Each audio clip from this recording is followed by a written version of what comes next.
So the Cipher M code for today is game fee GAMEFI. Do you get that GAMEFI? Game fee. So to activate that, we force need to tap on this place 3 times. So let's go ahead, 1, 2, 3. So we have activated that. So now we need to bring out game fee.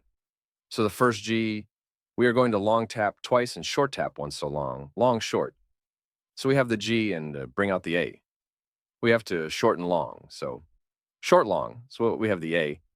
And to bring out the hem, we have to long tap 2 times. So long tap, long tap.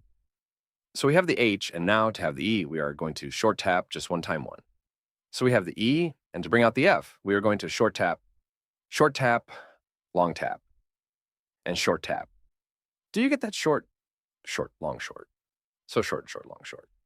So we have the F, and now to bring out the I, we are going to short tab 2 times, so just twice. So let's go ahead 1, 2.